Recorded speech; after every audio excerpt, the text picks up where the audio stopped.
जय श्री कृष्ण, जय श्री राम। आज मैं आप सबको यहाँ से 21 किलोमीटर दूरी पर इटावा है।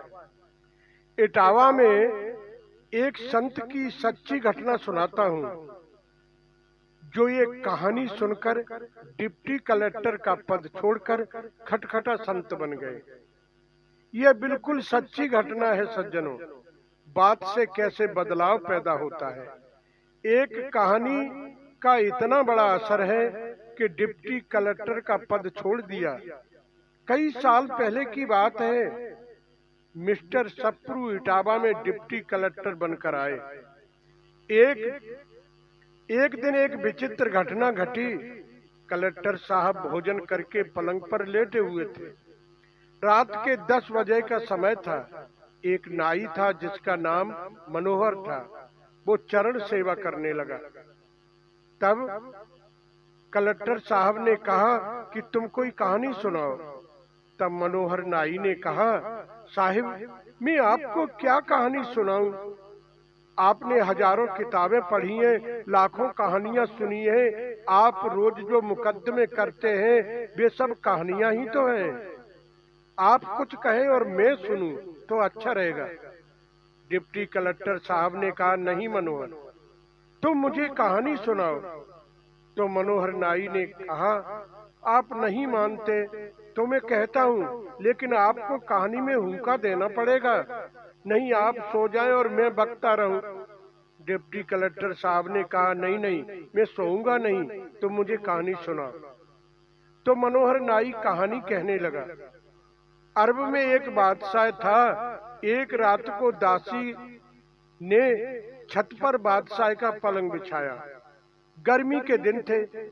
छत पर अतर केवड़ों का छिड़काव किया गया।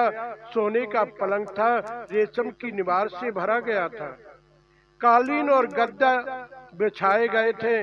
उस पर सफेद चादर बिछी थी।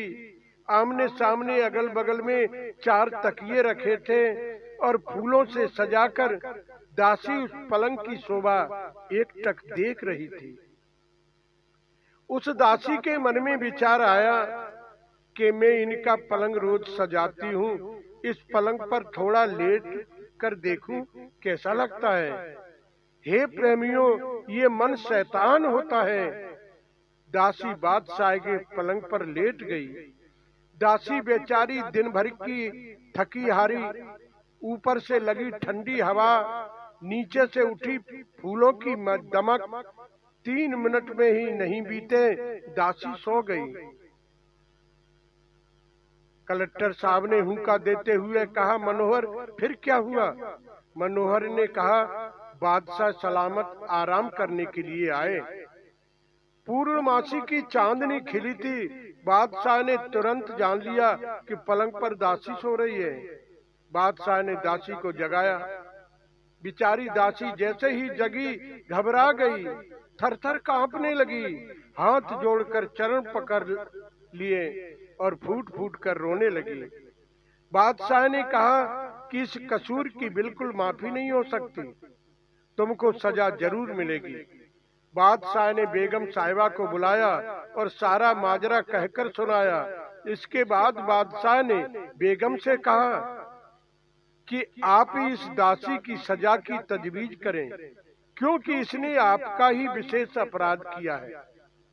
बेगम साहिबा ने कहा, इसने 60 मिनट पलंग पर व्यतीत किए हैं, इसलिए 60 बेंतों की सजा दी जाती है। नाई ने कहा, क्या साहब सो गए?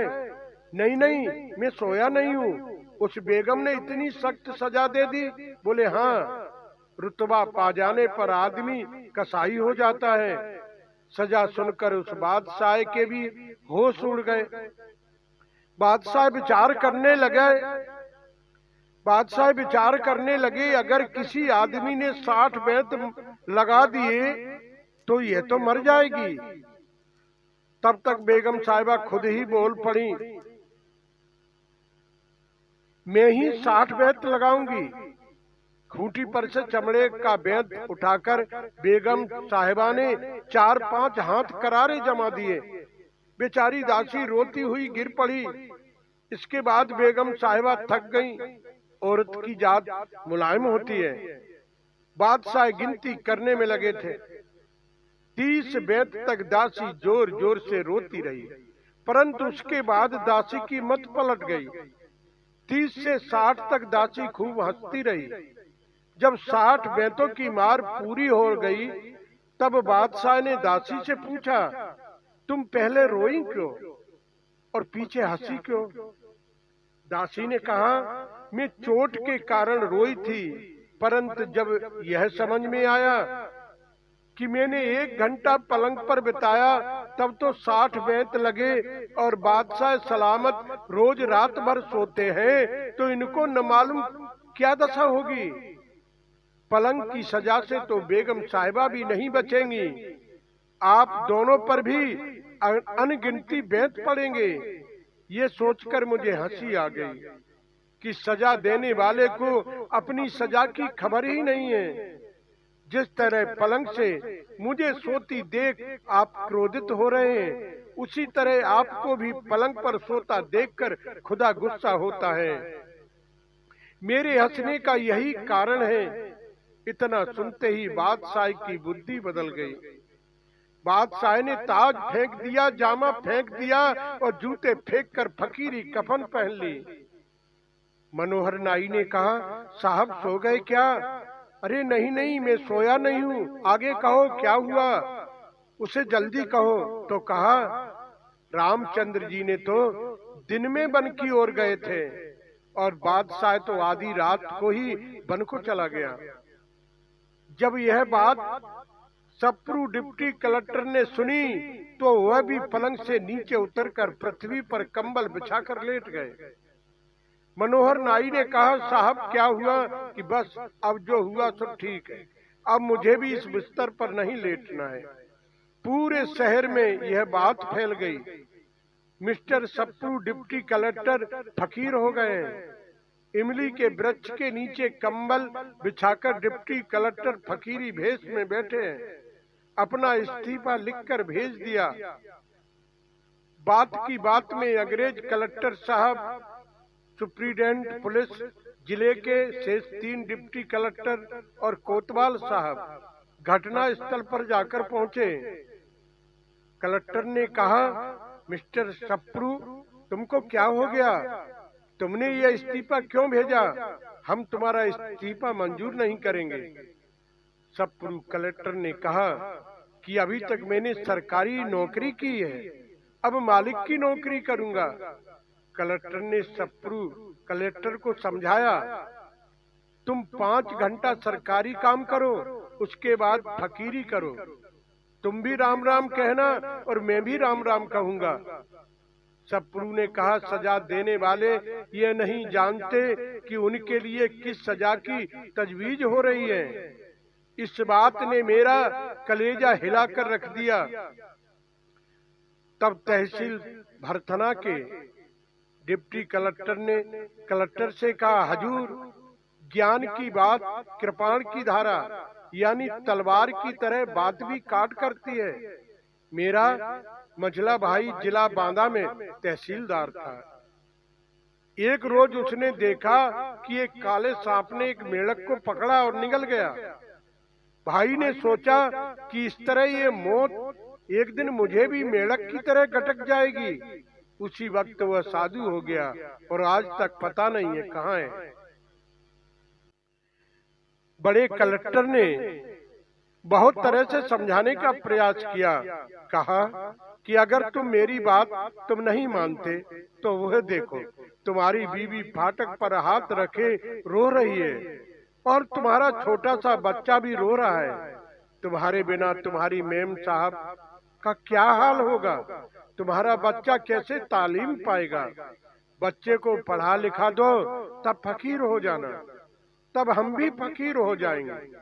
सप्रू डिप्टी कलेक्टर ने कहा, अब मेरा निर्णय बदल नहीं सकता। मैंने भूखी प्यासी गरीब जनता पब्लिक का पैसा वेतन के रूप में लेकर मैंने जो पलंगबाजी की है, उसकी सजा मुझे जरूर मिलेगी। अब मैं किसी दूसरे का इंसाफ नहीं करूंगा। खुद अपना इंसाफ करूंगा। जो अपना इंसाफ नहीं करता वो दूसरों का इंसाफ क्या करेगा, वो दूसरों का इंसाफ क्या करेगा। सबने समझाया पर सब लाचार हो गए। तब कलेक्टर साहब ने सप्रू डिप्टी कलेक्टर का इस्तीफा ले लिया। मनोहर नाई सप्रू साहब के चरणों में गिरकर छाती पीट पीट कर रोने लगा। अगर मैं ऐसा जानता तो आपको कभी भी कहानी नहीं सुनाता। शहर इटावा से 1 मील दक्षिण में यमुना जी है। एक पक्के घाट पर भूतपूर्व डिप्टी कलेक्टर श्री सदगुरु जी बैठे हैं। फटी कमली है और एक मोटा सोटा है। यमुना में खड़े होकर आप घाट पर सोटा खटखटाया करते थे और कभी कभी कहते थे, लगा रहा खटका, खटके का खटका खटपट करता रहे, मत मिटना खटखटा। 10 बजे के करीब झोली लेकर भिक्षा लेने शहर में जाते। सभी चाहते थे कि आज हमारे द्वार पर भी आए। रोटियों को लेकर उस झोली को यमुना जी में डुबा देते। उस झोली को एक इमली की डाली में लटका देते। 4 बजे तक झोली लटकी रहती थी। फिर जो कुछ आप खाते और बाकी बंदरों को खिला देते थे। फटी काली कमली के सिवा कोई वस्त्र पास नहीं रखते थे। इस प्रकार इटावा के एक डिप्टी कलेक्टर ने इटावा में ही 12 साल घोर तपस्या की।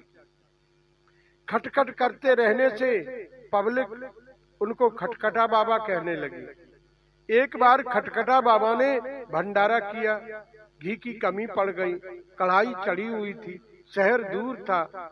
आपने एक चेले से कहा कि यमुना जी से जल भर कर लाओ और कढ़ाई में छोड़ दो। वैसा ही किया गया। यमुना का जल घी बन गया। पूड़ी सेकी गई। एक बार कोई सिद्ध संत यमुना जी के बीच धार में पद्म आसन लगाए हुए आ रहे थे।